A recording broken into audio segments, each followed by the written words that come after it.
Yeah, and I mean we got to talk about Jennifer Lawrence. Oh my God. Of course. It's Jennifer Lawrence.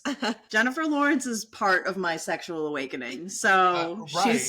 she is a deep-seated part of that. And I remember when Hunger Games came out, it was like a moment for me. Oh, yeah. Oh my God. Yeah. That was a whole thing. You know what's funny? I was actually gonna, because I know you guys also saw Asteroid City. I was actually gonna see if we were gonna like maybe like do like a double feature kind of thing and talk about Asteroid City because I saw it last night. Yeah. I mean, I hated it. We did too. Okay, good. Yeah. I was sitting in the theater and I despised it. I so much. was like tempted to walk out, but I was like, we have to stay because we have an episode. But like, it was so bad. It was rough. It was so rough to sit through. And I knew, like, last night when I saw it, like, I was sitting in a room full of just Wes fans. Because everyone was just, like, feeding into it. And I'm sitting there, like, the odd duck out, like... You're like, I don't want to be here. Two girls actually left our theater. Like, they just got up and left. And I was like, I get you. Like, I understand. And I heard this other couple, like, next to us. I was just like, do we have to stay for the whole thing? And the guy was like, yeah, let's just stay. It's so bad. That's when you know it's bad, when people are contemplating. That's when you know it's like that's a rough experience. Yeah. I was like, you know what? Like, it's visually pleasing. Yeah. Like I Absolutely. really liked it visually. Yeah. But I was just like, the whole time I'm sitting there, I was like, God, can this movie be muted? Like, yes. Oh my God. Muted. I could just watch it like a painting and that's it. Yeah. Because the colors look nice, everyone's costuming, the set design, it all looked cool. The black and white parts, I was like, I don't know, it was all right. Yeah, what I told people about this movie, people were so shocked when I put my review up, and they were like, "Oh my God, you gave it like a half a star." You're like, yeah, dude. I was like, yeah, because it was torture to sit through, but I was like, this is the definition. Like, this movie was like the definition of like what people think Wes Anderson movies are. Correct. Like, people who don't watch the other ones that are actually decent. This is what, like, it's almost like he fed too much into himself. Completely agree. I was like, it's like, I get it, like, if you like know the joke people are making about you in your filmmaking. But I'm like, if you're gonna feed into it, now it's like not a joke anymore. Yeah, it was like Wes Anderson was making a Wes Anderson of himself. Yeah. Yeah, that's literally what it was. It was rough. I was so disappointed. Yeah. And then I watched Moonrise Kingdom when I got home, and I was just like, oh, that's her favorite. That's my fave. Like, my personal favorite. Oh, sorry, go ahead. No, I was gonna say I still need to watch Moonrise Kingdom because I saw a couple of his earlier ones and then refused for quite some time until Asteroid City. So I need to see Moonrise Kingdom to watch and not take them down my Wes Anderson. Yeah, like. And for Asteroid City to be your comeback. Yeah. I mean, my personal favorite is Fantastic Mr. Fox. Like, that will forever hold a perfect spot in my heart, and it's probably one of my favorite movies of all time. I love it to death. Oh wow. But not Asteroid City. Asteroid City can fucking get crushed by an action. Yeah. I hate that movie so much. I hate everything about it. Anyway. Yes. Anyway, guys, well, welcome to Thought Bubbles. Thank you for having us. Yes, I have the incredibly awesome, honorable mention guests, the Ride Home podcast, Miss Abby and Caitlin. Hey. Hello. And we are here to talk about Jennifer Lawrence's return with No Hard Feelings, which I was so excited to watch this movie. Oh, absolutely same. And you know what? I actually really liked it. Yeah. I was very surprised. To me, this movie was, in a way, almost like those like 2000s like raunchy kind of comedies. And I feel like it, like it fit that vibe so well that I'm just like, this is such like a throwback. Yes. That I like this. Like I'm having fun with this. It felt very like Super Bad almost, you know, like it had that same energy and that same vibe. And I loved that there was like even a scene where they go to like a high school party and it's like all the high schoolers don't understand the joke. And it very much, it was leaning so heavily into like millennial humor. And it felt like watching, like you said, like an early 2000s raunchy millennial comedy. And I was like, this is amazing. It really, really is. And you know, I heard somebody say that it was almost like bringing like an updated version of American Pie. Yeah, like, for sure. And I was like, yeah, I can see that. Because I've watched American Pie since it came out. And I was like, oh my God, this movie does not hold up whatsoever. It's still funny in some areas. Like, sure. A little cringe. It's a little cringe. Yeah, that's for sure. But I mean, I gotta say, like, this movie was funny. It was charming. And it was just like, it was like such like a curveball from what I've seen lately. Yeah. Where I'm just like, and a lot of people have said, you know, like it's a hard space for this movie to come into, especially theatrically, because a lot of like R-rated comedies have just gone straight to streaming. Yeah. And absolutely. you know, like I appreciate the streaming, you know, thing every now and then, but I feel like it has in a way put a damper on certain things. For sure. I mean, this was a fun experience to see in theaters. I saw it with a completely sold out theater and everyone was losing their shit. Yes. And it was so good. It was so funny. And we had a decent amount of people in ours. It wasn't like sold out, but it was like a good crowd for, especially because we saw it on a Saturday afternoon. Like it wasn't even prime time and it was still pretty packed. Like people wanted to see it for sure. I've actually noticed that with that movie, like, because I get really nosy sometimes. So I'll like scroll through like Fandango or AMC and I'll be like, how many tickets of this movie have sold? And how many seats are filled here? And I was looking at it today because we were going to talk about it. And I was just like, oh, wow. Like even here, like it was like nearly full most of the time. Yeah. I'm just like, oh, wow. Okay. It's getting good traction. Yeah. I feel like the J-Law poll is like, you have to give it to her. Like people, I think almost universally love her. Like she's just one of those people that like the second I saw a trailer for it, I was just like, okay, I'm in. Like I'm going to see this. Same. Like the moment I heard about it, I was just like, oh, absolutely. Absolutely. And I saw she was tied to it. I was like, hands down. Yes. I was like, this is not going missed. Yes. But they're actually saying that this weekend it's a tie between that and The Flash. Wow. Which is actually really, really crazy. And I'm actually thinking this might come out on top. I would love that.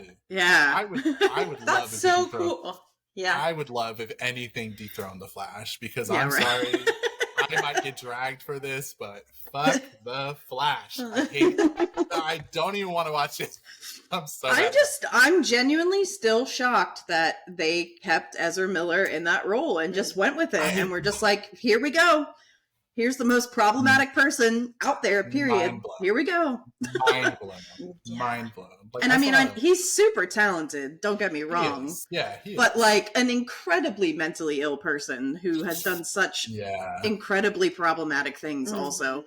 And just shining that light on him, I thought was so odd. It was a weird choice. It really is. It really is. And the thing that happened with Jonathan Majors earlier, I mean, I'm not saying that's anything to kind of like sweep under the rug, of course. I mean, I always want to know like more information about it before I give him the benefit of the doubt.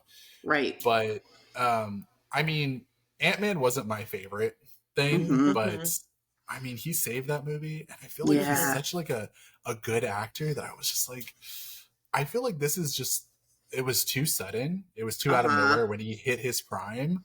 Yeah. So I'm just like the fact that they like just kind of just cast him out into the boonies, and I was just like, dude, like there's other people have done so many worse things that have still carried on. Ezra, for example, and I'm just God, And I laughed when they actually said that if they get a sequel to The Flash, Ezra was going to get recast. I know. And then I'm just like, and once it bombed so hard opening weekend, You were like, first of all, justice. I know. First of all, I tackled when I saw Yeah. but then I was just like, okay, thank God. Yeah. Anyway, back to No Hard Feeling. Yes. This is something that you'll learn on this podcast. We go on tangents and bunny Listen, trails. we love a tangent. We love a tangent. Yeah, we're here for it. Yeah. I will talk about the most random shit possible, and then I'll just like circle back somehow. Somehow it will always connect. I don't know. Yeah, it always works. That's good. Whatever. We do what we do. But I gotta say, like, on No Hard Feelings, I do like Jennifer Lawrence isn't known for like a comedic kind of role. And it was interesting to see her in this, and she has got some comedic chops. Like the timing of like those jokes were so funny. And I know this movie relied heavily on a lot of like slapstick kind of like body joke kind of humor, and I feel like it worked. Like even 1,000%. Yeah, like even with the contrast between her and Andrew, he was so funny.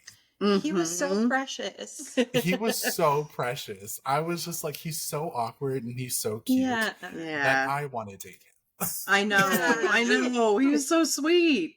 I know. As soon as he was on camera, I was like, he has to be protected at all costs. Like, like no one hurt him. Ever. I know. I really wish that he had played Evan Hansen in the movie version. Yeah, I think I know he played him on Broadway, and I think he would have been perfect for the movie version. Like absolutely perfect. Oh, absolutely, absolutely. And then like I love Ben Platt, but Ben Platt. There's a time and place to play that character. And it was a couple of years ago, Ben Platt. It was a couple of years ago. That ship has sailed. But, it has left the dock. But, like Andrew's so, like, he's so talented. Like, he created that chemistry between him and Jennifer, where it's just like, you understand and you really believe that they're awkward. She's, Jennifer Lawrence, like like she wasn't even like I didn't even get into I can't remember the character's name, but I didn't even think that it was a different person. I was just like, I'm just watching Jennifer Lawrence just shoot. Like she's just doing Jennifer Lawrence. And I was like, this is great. This is fun. Yeah, I'm having a blast. I mean, her, like we said, like her comedic timing was so great, and I thought like all of her scenes, she definitely like stole the show, and you were just watching her just like, oh my God, like she's so funny, which she's like that in real life. But like you said, I mean, she started out with very serious roles. So seeing her in this kind of like loose environment, I know a lot of people, I've seen reviews where they're like, why would she take a role like this? Like, this is such a step down for her and all that. And it's just like, well, first of all, actors are allowed to have fun. Yeah. And second of all, she killed it. Like, just because it's not Oscar material doesn't mean that she can't bring the same like acting chops, which she 1,000% did. Yeah, it was so good. Oh my God, like like everything was so like to the T believable. Even though like the storyline, like I gotta say, is so weird and ridiculous. Where I'm just like, whose parents do this? Yeah, right. First of all, whose parents are just like, yeah, my son's 19. Go get him drunk and go fuck him. And I was just like, I was just like, you know what? I was like, I'm all right with it, whatever. Yeah. I don't know. Rich people do some weird shit. They do some weird shit. That is true. I'm just saying. Both of us were poor kids that went to private school because our families were like super Catholic. And so that's why we went. But we were surrounded by very rich people growing up. And like, there are some weird things that rich people do. It's a little different. So I could kind of believe it. I'm not going to lie. There was a little part of me that was like, maybe not like fuck him, but they would pay a girl to like take their son out and like socialize him more. For sure. 1,000%. Yeah. This was like pushing that envelope to like the absolute max.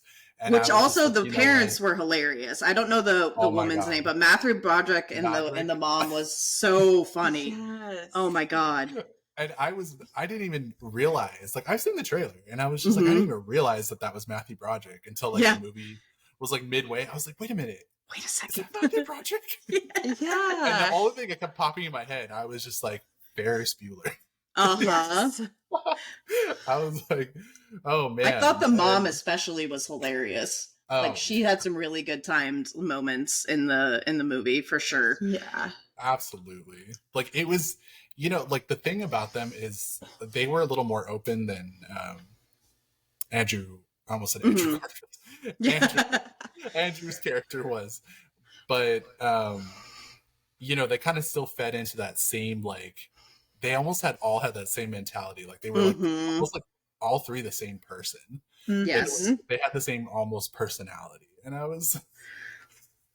like they were just so awkward and funny and just like. And I liked his parents. I was just like, these people are charming. Like, what the hell? Like, how is this whole family just like adorable? I know. I was like, what is going on? I was like, I really don't know what's happening right now. I will say that there were a few characters that like I didn't really necessarily. I don't know if it was that I didn't love them, but the other guy that worked at the animal shelter, I thought he was a little annoying. Oh, Crispin. He was annoying. Crispin. Yeah. Crispin was a lot. Yes. Oh, so I looked them up, and it's Maddie is Jennifer Lawrence, and Percy is Andrew.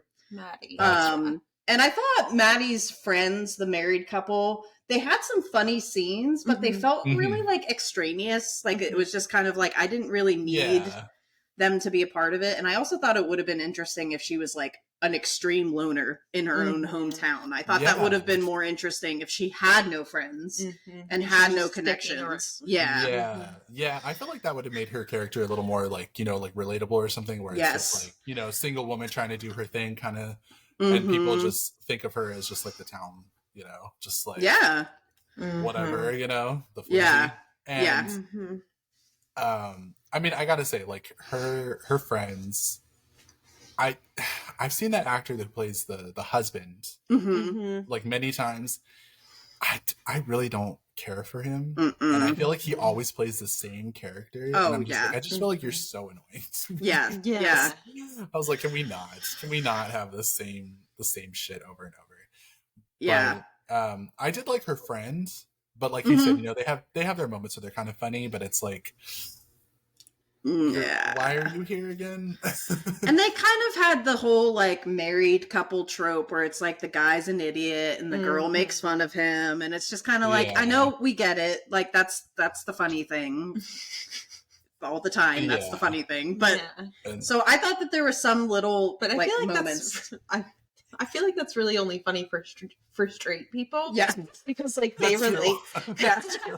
It's like they're like, oh, that's how it is. And it was like that's my husband's done too. It's that's literally what it is. I'm not gonna lie, the couples did laugh harder at their. I was gonna say the couples really thought like the married people were funny, and we were just kind of like, it's fine. That's the same way I was. The moment like we got like Jennifer Lawrence or just Andrew on screen, I was just like, okay, yes, like I'm here.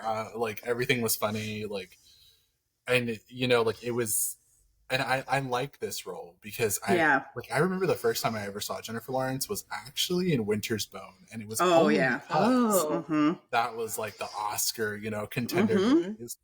So it's like the moment the movie started, I was like flipping in my brain through like her whole filmography. I was like, oh my God, like this is so wild to know that like, and I appreciate her doing this kind of role because it, you know, it's almost like a music artist. Like when they like change their, like people always talk shit about them because they change their genre. And I'm just like, well, you know, people have to branch out from certain things. Right. Sure. So, you know, Jennifer Lawrence can't always be like the Oscar baited child in a drama movie. So like, you know, she's got to like, you know, do something different, do something fun, do something wild and crazy. And boy, did she live it up. Because, Yeah. because not like I remember the like seeing the trailer and having like the skinny dipping scene. I was just like, okay, we're obviously gonna get like probably like Jennifer Lawrence's ass or something. Right. Right. Not only did we get her ass, we got the whole thing. Got the whole thing. When she came to fight those teenagers, and I was like, she is unhinged for this. And I loved it though. I love it though because like it was one of those scenes where nudity in a film, obviously there's, controversy of like how they do it in like Game of Thrones, where it's just oogling people's bodies and stuff like that. Yeah. And this was so genuinely funny, and it felt like the very opposite of sexualizing her. Like she seemed like such a badass. She seemed like an Amazon woman, just like coming out and beating the shit out of them with her titties out. I was like, yes, girl. Like there was it was funny, obviously, but there was like a strength in it too. And I was like, this is why Jennifer Lawrence would get naked for a movie. Like she would do this, and I appreciated it. It was so funny. I think too, like part of her charm has always just been like she's kind of always not given a fuck. Yeah. And I think like this was just like, let me see if I can just like up the ante on how many fucks I don't get. Yeah. Like at this point, it's like, I mean, like when you're in your 30s, like you kind of do stop like caring all together. And so it's just like, she's like, well, I'm 32. Let's just do some full frontal like fight scenes on a beach. When she lifts the guy up and body slams him backwards, I was cackling. I was laughing so hard. So was I. I think I was like sitting there. I made friends with the people that were sitting next to me. And it was just like 4 of them that just like went as like friends just to go see this. And we were laughing so hard. Like it was like those moments like where you're like turning and you're like smacking the shit out of each other. Kind of like, and that's literally what it turned into. Like there's so many moments throughout this movie where I was dying. I was laughing so hard. And, like even the scene when she drove away with him on the hood of the car. Yes. I was like, I was like, not only did they give us a naked Jennifer Lawrence, they had to give us a naked Andrew. Yep. I was flying past the train. Oh my god. So great. That was so funny. And the scene when they were at the high school party, I have never related to a scene so much because everything lately, I just turned 30. So like everything lately has made me feel old. Yeah. And so like, when they were not getting certain things, I was like, oh my god. I was like, why are we conversing with these fetuses? Like I can't right now. Like I can't.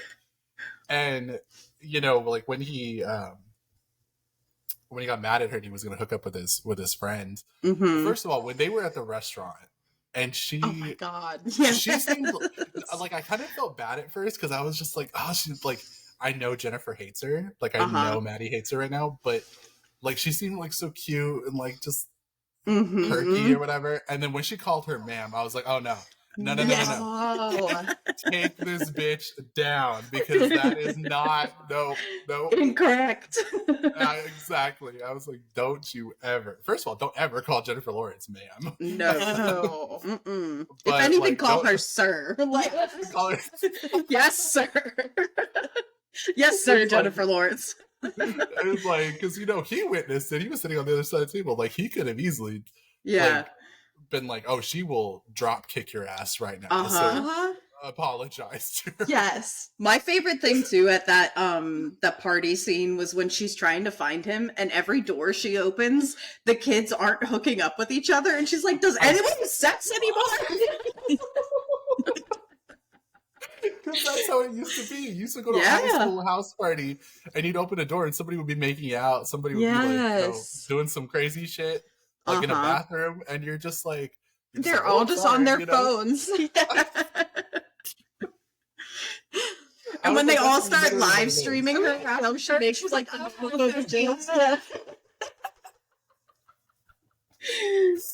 It's so great.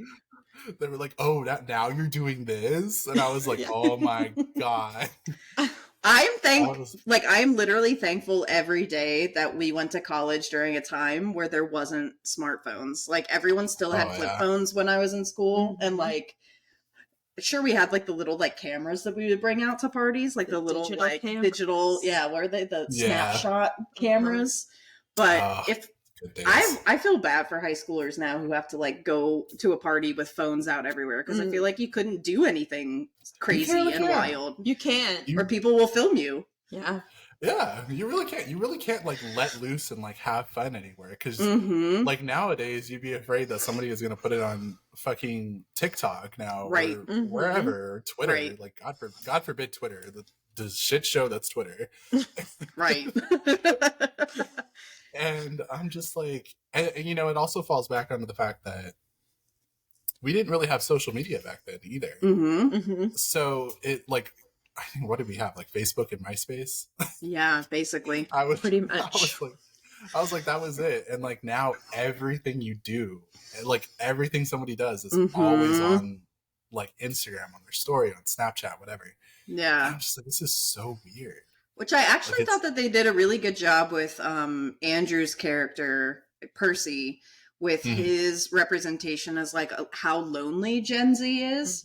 Like showing him that whole montage scene of him like being on video games and then scrolling through TikTok. And, you know, he even says at one point, like, I have tons of friends. They're just all online. And that's like such a common thing with kids is they don't like interact in person anymore. And I thought they really nailed that like Gen Z. I thought so too. Yeah. I mean, a lot of your students are just like, my friend in Africa. Like, what? Yeah. It's very weird. But I felt the same way. Like, I kind of like teared up a little bit when they showed like his like sequence of events, because like I did think about my students, because I was like, wow, this like really is how they are. Like this is their real life. Yeah. And like our childhood was just so different. So different. Oh my gosh, I know. It was like, I remember going outside. I remember grass. I remember grass. Yeah, exactly. It's like, you can't get me to do that shit now. Like like now I'm old. Like I don't need this crap anymore. Like right. I'll have my own kind of fun. But like back, like it's so interesting to see that take on like the younger generation and how they're really affected by certain and you know like a social, just kind of, you know, not being like a social pariah, but like it's like the social inclination to like not really get yourself out there. Like you don't really have the desire to get yourself out there anymore, because everything you can do is digital, right? I thought that the connection that they made between like Maddie and Percy, of both of them being very different on the personality scale, but also like at the same time experiencing like loneliness in a sense of like, where do I belong in this world? And I thought that like grounding made the movie so much funnier, because it made these people seem so real and so human. And if it was just this slapstick raunchy comedy with no heart to it, I feel like it might have fallen a little bit more flat. Yeah, like everyone had their redeeming arcs, which I really appreciate that they did. Like I really appreciate that. Like it didn't just fall into like this just tropey mess. Like it had a purpose. It had a purpose, and it made itself like worthy of your watch.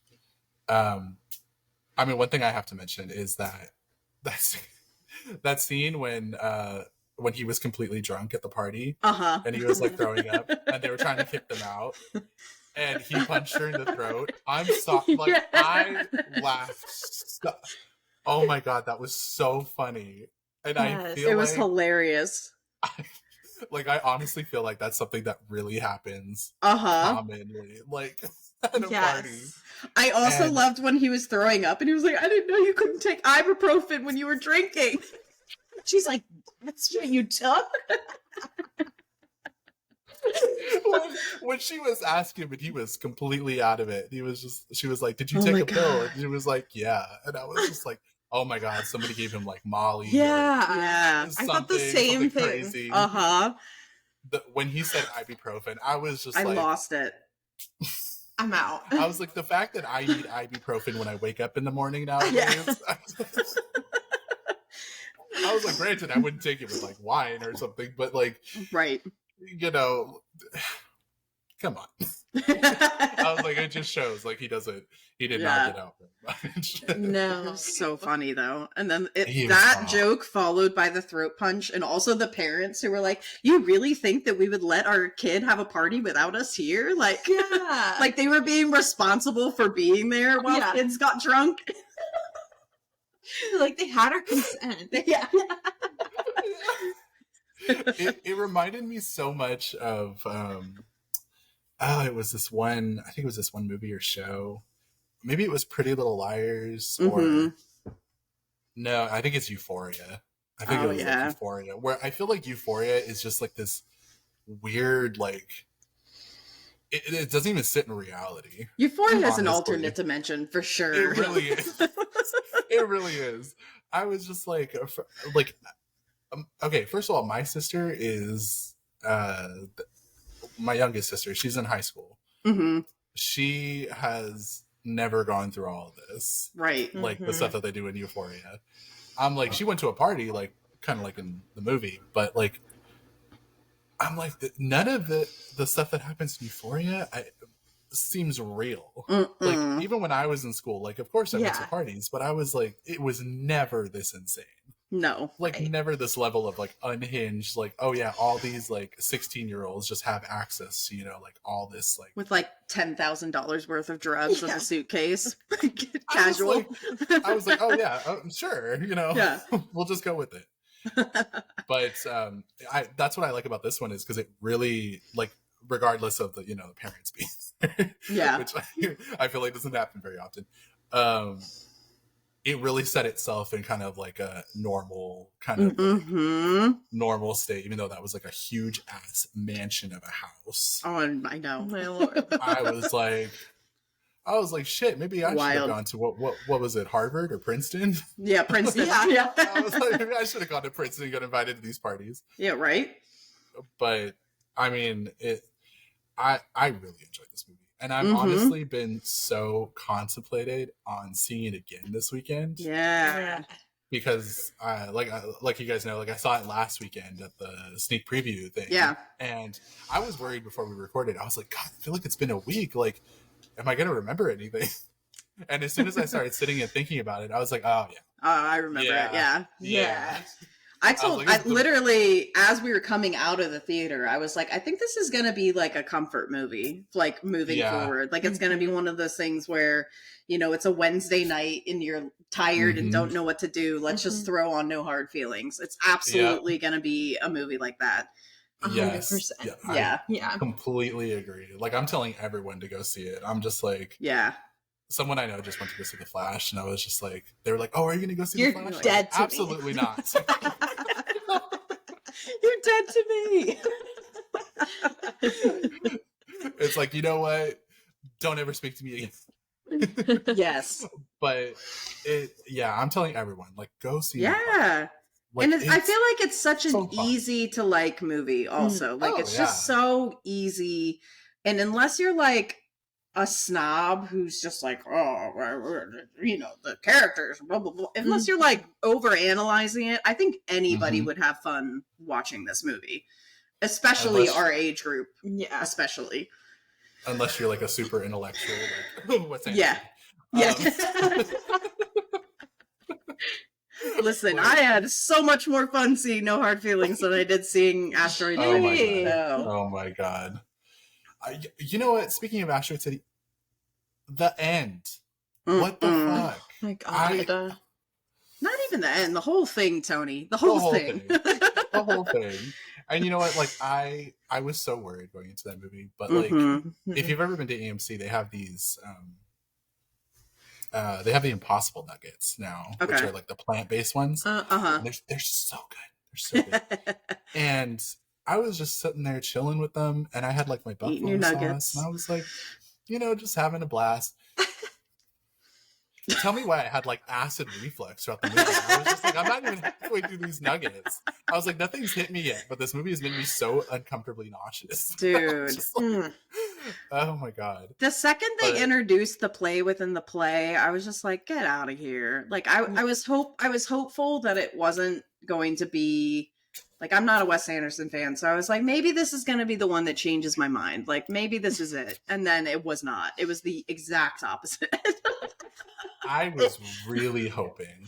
I was so hoping. Like, I knew nothing would ever top Fantastic Mr. Fox for me, but I was hoping it would still be in that same realm. But I'm just like, the way he was just like too into the meta humor, to where it was just like, it was like embedded. I was like, come on. Yeah. There was a review. It was at the top of Rotten Tomatoes, and I have it saved because I sent it to a friend of mine, and it was this reviewer named Deborah Ross, and she gave it a Rotten Tomato, so she did not like it. Right. And she said, the problem with Wes Anderson films, it now occurs to me, is that they are Wes Anderson films, and my patience has run out. I was like, yes, Deborah. Yes. Deborah gets it. It's like, yes, Queen, preach. Yes. Preach. It's like, exactly. Because, oh my God. And the fact that I was sitting in that theater with all those people and they were just like living for it. Oh my God. I was like, I am in the wrong crowd. Yeah. Yeah. I was like, let me just sit here and eat my nuggets and just mind At least my you had nuggets. At least you had nuggets to get you through. Nuggets are my comfort food too. So oh God, they're so nuggets, like any kind of nuggets, except McDonald's. I don't really like McDonald's nuggets, but I used to. Not to like insult. It's all right. I forget. I was gonna say that's fighting words. Yeah, I love McDonald's nuggets so much. I definitely used to. Like, I used to get them all the time. Honestly, though, I've never met a nugget I didn't like. So it's. That's true. That is actually. I'm not a stickler. I understand why people might not like the McDonald's ones, but I just love all nuggets. I mean, I get it. They are good. They are good. I mean, me myself, like I'm a dino nugget. Kind of yeah. I don't get those omega-3 dino nuggets. Oh yeah, from Costco. And give me those preservatives. I know. Exactly. Throw them in. Yeah. Give me all of it. Oh, it's breaded? Oh, great. Oh, great. Even better. Give me some sauce with red dye 5.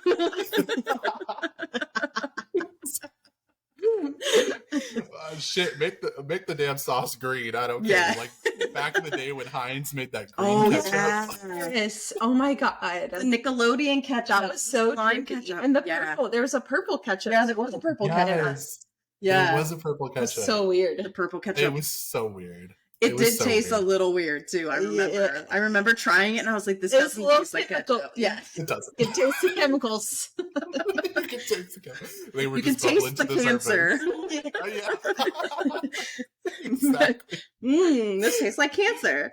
I'm trying to figure out why they released the purple one, because the green one was supposed to be for Shrek. Yeah. Oh yeah. I don't know. Like the green one, I understand in that promotion, but the purple, I'm like, the purple where did one come from? I was like, I don't just know. Turning up. Purple. Yeah.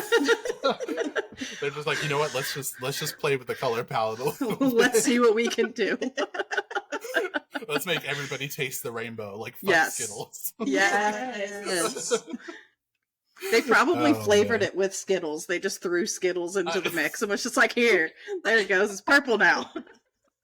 I would not doubt. And it was funny because they tried to trick us though, because the bottle was purple, but the actual sauce was like close to brown. It was very close to brown. That's true. And you would have to like mentally trick yourself, like, yes, this is purple. I swear to God, it's purple. It was like that meme picture on the internet of the dress. Like, what color is the dress? Yes. What color is the ketchup? What color is the ketchup? What color is the dress? What was it for you? Was it gold or was it blue? It was blue for me. It was blue for me. I believe it was blue for me as well. Okay, so that's the right answer. Okay. I feel like other people are lying. Yeah. Right? Yeah. Yeah. I'm like, those are two completely different shades. You know who thinks it's the gold dress? Wes Anderson fans. That they think it's gold. They're like, you know what? That dress is gold, and I'm gonna stick to my guns on that one. Yeah. And I know they're probably overanalyzing it too. They're like, do you see the way the gold color is captured in the light? Oh my God. I will say, I agree that, like, it was a very beautiful movie. I completely agree. Yeah. But I'm actually going to give props and a shout out to whoever shot No Hard Feelings. There were actually some really nice shots in it. There were. There was this one shot where Jennifer Lawrence was, like, contemplating on the beach, and she was, like, looking out on the water, and she had, like, one single tear rolling down, and it was very beautiful. Mm-hmm. And, like, there was the shot of them at the end, like, towards the end, like, wrapped in a blanket together. Yeah. And I was just like, wait a second. Like, this is actually really pretty. Like, it's not, it wasn't, like, I mean, some comedies are just, like, it looks like they just got Joe's on an iPhone 10 filming it. Yeah. Yeah. Yeah. They hired somebody fresh out of college to film it so that they could pay Seth Rogen $5 million to be in it. So. Right. But I was actually kind of impressed with some of the shots in this movie. And I was like, wait a second. Yeah. Like, this is a pretty, like, high caliber production on top of it being, you know, funny and heartwarming. I actually thought that it was, like, for a comedy, pretty well shot and edited, I thought. I thought so, too. Oh, yeah. I completely agree. And, you know, like, that's not something that's, like, easy to come by. Because there's a lot of movies that I've seen in theaters lately where I'm just like, this was a streaming. Yeah. Oh yeah. Big time. One of them for sure was I did enjoy it to an extent, but You Hurt My Feelings with Julia Louis-Dreyfus. Like halfway through the movie, I was just like, I feel like I could have watched this on like maybe HBO or something. Yeah. I don't know, or even Apple TV. I don't know. It just didn't feel like a theatrical movie, but this felt big. Yeah. It felt big. It went big, and it went all in for it. And I was just like, this is perfect. I love everything about it. And I hope it outsells The Flash this weekend. Yeah. I hope so too. I'll be popping bottles. So too. You know what it will outsell is Asteroid City. That will certainly outsell it. But you know what's really funny is I'm actually looking at it right now and they have like a prediction chart. And they're saying because it's like neck and neck, but The Flash is like looking to make like 22. No Hard Feelings is looking to make like 22.1. And then Asteroid City is going to come in fourth with 19. I'm like, 19? Wow. I was like, what the hell? There's that many people who like Wes Anderson that much? I don't know, man. I'm so confused. I don't get it. And like, you know what? I would actually really love to sit down with somebody who loves Asteroid City and just have them explain to me, like, what is it about this movie that you loved so much? Because it just was almost unbearable at times. Like, it really was horrific. And we talked about, like, one of the only redeeming qualities was I felt like Scarlett Johansson was very good in it. I thought she gave a really good performance, and she actually had emotion, unlike every other character who's just stone-faced and all that. But I don't know, the whole being so emotionally distant thing while addressing such heavy topics, I'm just like, I understand it, but you're doing too much. Like, you gotta crack the surface a little bit. He really was. I was like, you know, like, we have to have some kind of connection while watching these characters. Like, we can't just watch them just like walk on by and that's the end of story. Yeah. And you know, the whole part with the alien thing, I was like, oh Lord. I was like, oh my God, what is this? What am I watching? I also still don't understand, why did the alien take the meteoroid? Was there no reason? Bring it back. to bring it back. Like, what?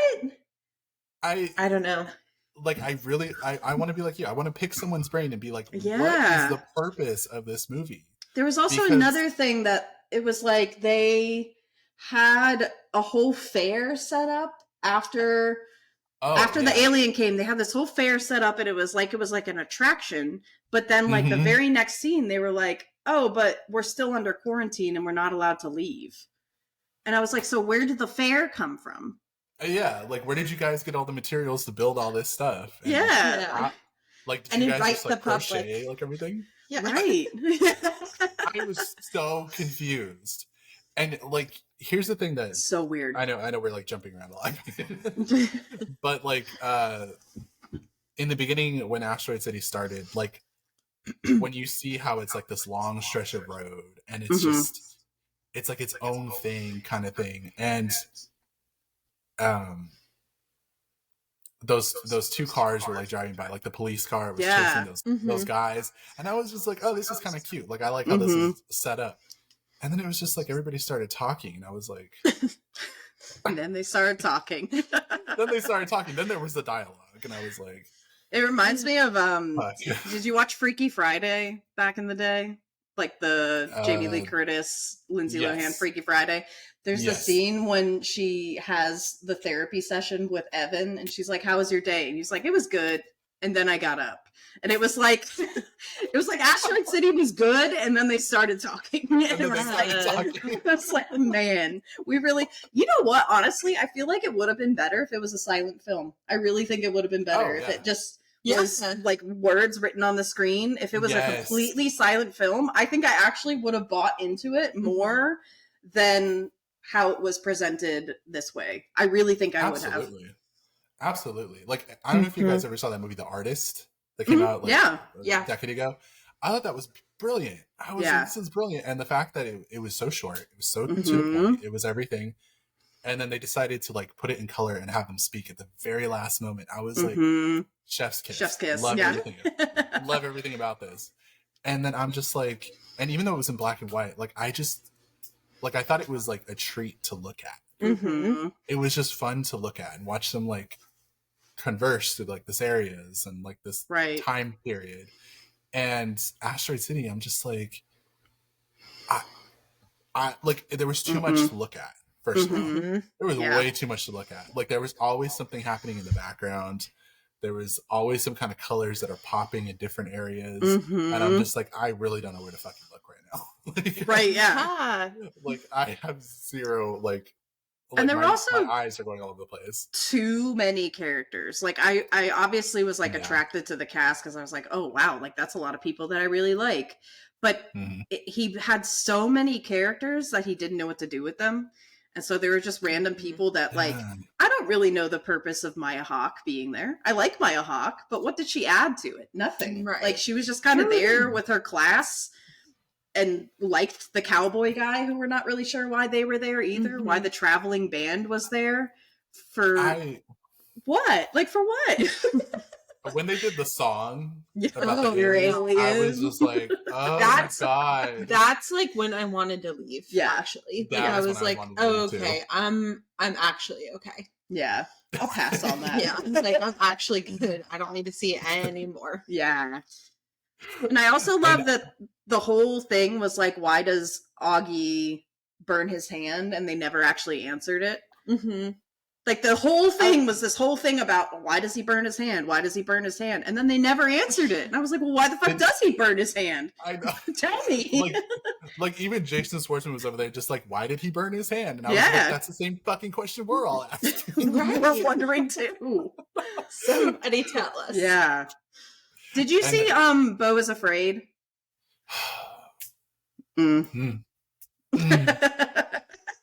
Unfortunately, yes. Unfortunately, yes. It kind of it gave us that same vibe. Or it was like a director was just like too in their heads, and it was like Ari Aster's was Beau is Afraid, and Wes Anderson's is Asteroid City, where it was like going one step way too far, just doing too much, way too much.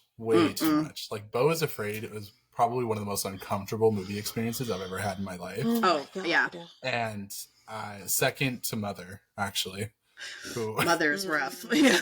Mother was rough. Like, people have told me to rewatch that movie now that I've sat through it once. Like, rewatch it again and give it, like, an actual shot. But I'm like, I don't think I can. I honestly don't think I can. Like, I physically was ill while I was watching that movie. Like, I could not. And towards the end of Beau is Afraid, even that scene when he was confronting his mother and it was like weird like courtroom kind of thing going on. I was like, this is making me like nauseous and like anxious at the same time. I was like, I can't. I can't. Like, and it was too fucking long. Yes. Thank God Asteroid City was not that long, because if it was any longer, I don't think I could have done it. I don't think so. Oh no. No, absolutely not. You know what's so funny is I know for sure I was in a room full of Wes Anderson fans because nobody left. I think one person left to go refill their soda and came back. And then came back. Like I saw him leaving, and I was like, oh shit, there goes the first the person. Yeah. I was like, there's the first person. Should I follow suit? And then all of a sudden he came back like 2 seconds later. I was like, God damn it. I was like, I don't want to be the one person that walks out. But yeah. I kind of wanted to see the movie through just to see like where it was going with what. Yeah. I wanted to see if it turned around at any point. And I feel like the movie just didn't really know what it was trying to say or what it was trying to be. And like I've told people that it's strictly an art house movie that has zero purpose. None. Yep. Like zero purpose at all. None. And I am so surprised that its Rotten Tomato scores are actually pretty decent. Yeah. I know. It's certified fresh, and the audience score is like a 70%. And I'm like, how? This all just just his fans. Like I can't think of who else it is.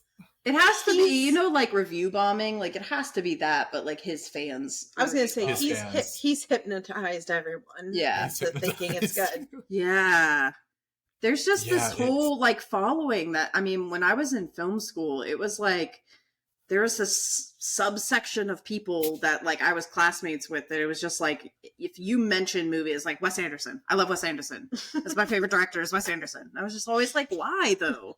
Like I really? couldn't understand it. I can't really get it. Can't understand it. And like I think like aside Beau is Afraid aside, like I do like Ari Aster a lot. Like I'm a big horror person, so like I loved like Hereditary, Midsommar. Oh yeah. Just like love him. Oh god. Yeah. Like what's his name? Oh god, I can't remember his name. The guy who directed The Witch. Oh my god. I can look it up. I think his name is Robert. Something. That's all I remember. The Witch. But his movies I actually do like. The Lighthouse was a little weird. But Robert Eggers. Robert Eggers. There we go. Yeah. Yeah. Like, I agree The Lighthouse was a little weird, but I understood it.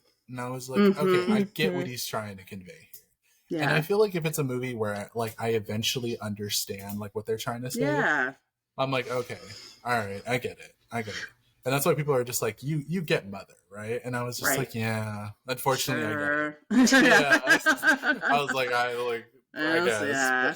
And that's why people are just like, you need to rewatch it and see it with like a new perspective. And I was just like, I feel like those really niche directors, like Wes Anderson or like Ari Aster or even like Darren Aronofsky, like those type of really niche directors, it's like if they ground themselves and control themselves a little bit from like going off the edges, they can make really beautiful, meaningful, and also entertaining work. But if they are just let loose, like how they've been let loose, like in Mother or in Beau is Afraid or, in Asteroid City, it's just like, now you're just being artsy for the sake of being artsy. You're making choices for the sake of making a bold choice instead of actually having it make sense. And that's when you lose me. Like, it's like when you go to an art museum and you see like that one painting on the wall where it's just somebody took a paintbrush and like sprayed it on the canvas and called it high art. Like, get out of here with that. Like, it's not... You did nothing creative there. And all these people are sitting there looking at it with their arms crossed. Like, yeah, that's really, wow. What a beautiful piece. That's so deep. Like, I see the meaning behind this. It represents loneliness. And I'm just like, no, it doesn't. It's a fucking paint splotch. Like, yep. Yeah. And Asteroid City was Wes Anderson's paint splash. Like, he just was like... Here, okay, we're in a play. Okay, now we're not in a play. We're back here. Adrian Brody lives in a theater and we don't really know what he does. Why? It was like, so strange. The whole time I was sitting in there and I was like in my head just like, what the fuck? Like, what am I watching? Yeah. And I remember I kept rolling my eyes, and I think someone behind me or someone next to me saw me rolling my eyes. And they like did like this like under their breath kind of like scoff. Like, and I was just like they're like, oh, you're so uncultured. Yeah. Oh my god. Then let me be. Yeah. You peasant. You feeble mind. Yeah. I'm like, I have the AMC A-list, and usually, like, you don't pay for these movies each time. So it's like, but there's times where I feel like I wasted it. And this was one time where not only did I waste my time, but I wasted a fucking movie that I could have actually gone to go see No Hard Feelings again. Yeah. But I have too many reservations now. And I'm like, fuck you, Asteroid City. Damn it. You fucked up everything for me right now. You ruined everything. You ruined everything for me. Yeah. It is. It just goes to show, like, just because it's Wes Anderson and just because No Hard Feelings is a raunchy comedy doesn't mean that, like, that movie automatically is better than No Hard Feelings. Oh, no. And I hate that kind of, like, highbrow mentality of, like, well, oh my God, it's Wes Anderson, it's so beautiful, blah, blah, blah, blah, blah. And, like, the Rotten Tomatoes score for No Hard Feelings is, like, a 66, I want to say. And some of the reviewers, they're just, like, looking way too hard at it. And I'm just like, listen, comedies don't have to be these, like, thought pieces. Right. Exactly. It's just supposed to be funny. And did it succeed at being funny? Yes. Yeah. 1,000% it did. Absolutely. Like, it did its job. It knew what it was going in to do. And it just went with it. And I'm just like, that's what you're supposed to do with these kind of Exactly.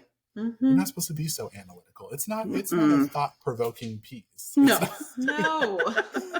It's not something that's supposed to make you think about the meaning of life. Like, right. It's just supposed to be fun. I saw someone review Asteroid City, and they said that's what it was. It was supposed to be, like, the meaning of life. I'm like, get the fuck out of here. I was like, bye with your bullshit. Like, no.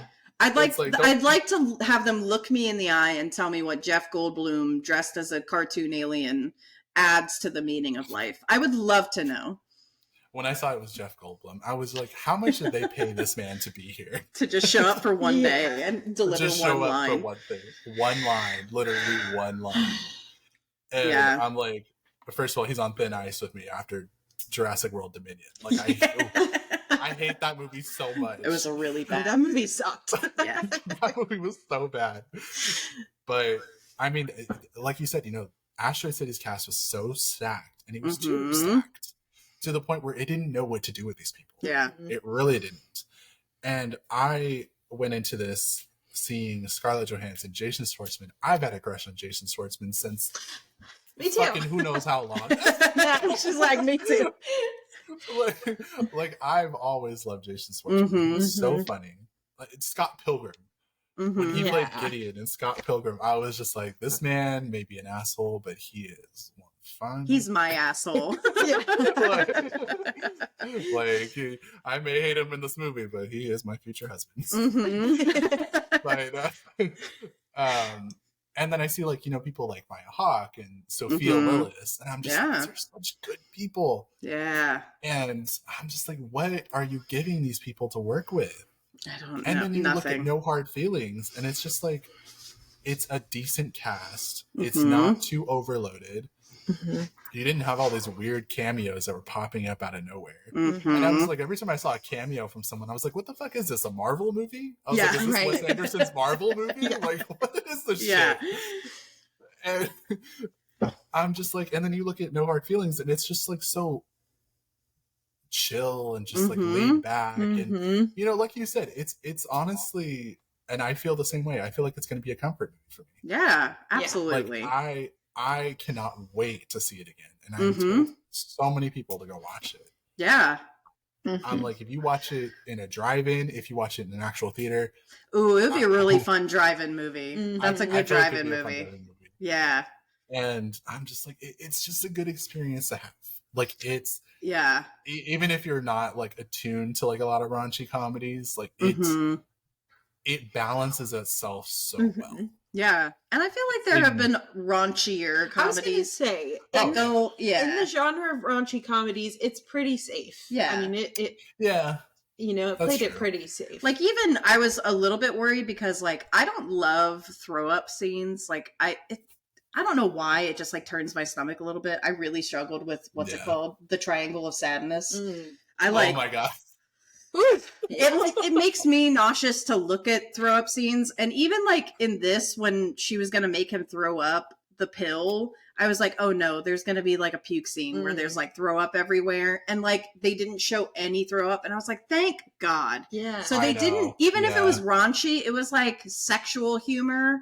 And it wasn't like, you know, this like disgusting, like, you know, farts and poops like and potty humor. Yeah. It was raunchy and like a very, just the way that you like talk to your friends kind of raunchy, where like it's the shit you say when like you're in your group of friends and you're just palling around, you know, drinking and having a good time. It's not like this disgusting over the top humor, like for sure. Yeah. Yeah. It really kept it lowbrow, and it was very like easy to digest and everything like that. Absolutely. And, you know, like I completely agree. I feel like, you know, after Triangle of Sadness, I feel like there's so many things nowadays where they're like pushing the envelope. Like I was scared. I don't know if you guys watch Black Mirror, but we do. We haven't seen the new season yet. You haven't seen the new season? Yeah.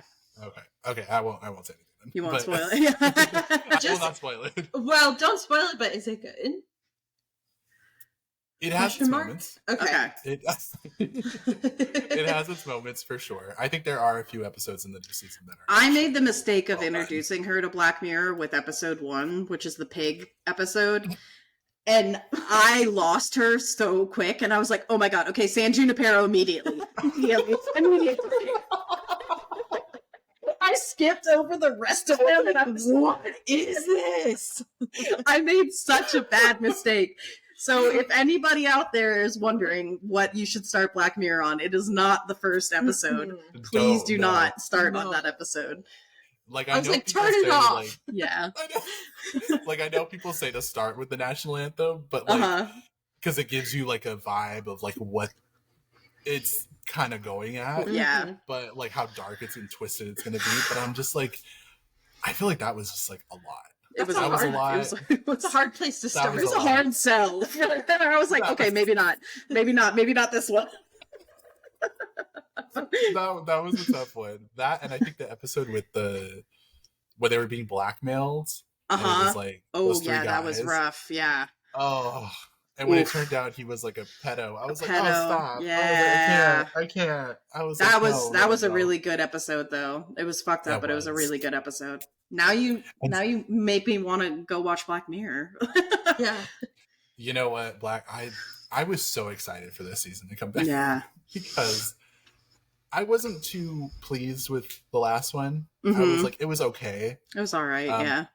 I thought the Miley Cyrus episode was fun. Yeah. Because it didn't really take itself too seriously. But yeah. I didn't really care for anything else. But, I mean, I think Nosedive is probably one of my favorite episodes of the series. Yeah. Bryce Dallas Howard. Yeah. I was like, this episode is so good. Yeah. It's so like on the nose of like how reality is. And I'm just like, damn, like they really did that back then. Yeah. It's like they really knew what they were doing. Yeah, they sure did. But yeah, absolutely. I mean, Black Mirror. Oh, so good. So good. Oh man. Well, to sum this up. Yeah. We were all over the place. I apologize. All over the place, you know. No. Believe me, it's me. Like that's how our podcast goes. Like it's just Thought Bubbles is a perfect name then, because it's like a stream of thought. I love it. Exactly. I was just like, you know, I thought about it at first. I'm just like, oh, I'm just gonna dedicate it to movies. But I was like, you know what? We talk about so many random fucking things. I'm like, you know what? I'm just gonna go with that. Yeah. I'm just gonna go. Just go with it. I love it. But moral of the story: go see No Hard Feelings. Yes, definitely. Definitely see that. Definitely, absolutely go see it. It's the easiest recommendation I think I can make now of any movie that's out. Oh yeah, absolutely. And you know, like they were actually saying that the summer is like filled with like a lot of like big blockbuster duds, which is unfortunate to hear that. And I'm just like, I thought Spider-Man was fucking like masterpiece, phenomenal. Yes. Yeah, like that was probably the best movie to come out this summer so far. Yes, absolutely. And I was blown away. But they're saying that Indiana Jones is. Yeah, I know, which I'm scared. I know. Like they have to redeem themselves from Crystal Skull. I don't know if they will. Don't get your hopes up.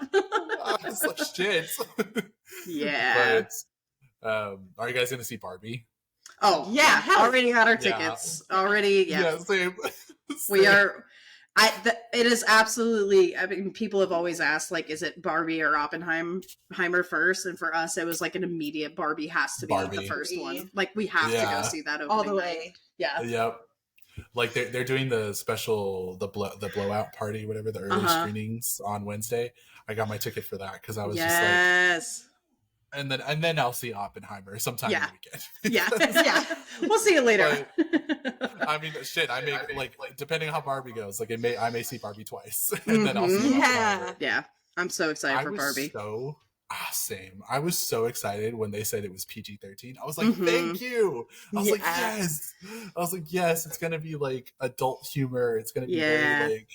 It's gonna be very meta. And somebody said it like reminded them a lot of. The Brady Bunch movie, like slash Addams Family. Yeah. And I was just like, if it's anything like those two, I am so here for it. Yes. My mom was a huge Brady Bunch fan. Yes. And when she saw the movie, she was appalled. And I was so offended. She was so offended, and I was living for it. I was like, this is probably one of the funniest damn movies I've ever seen. I love it. Yes. But yes, to officially sum up the episode. Yeah. Officially go see No Hard Feelings and then get your Barbie tickets because they're selling out fast.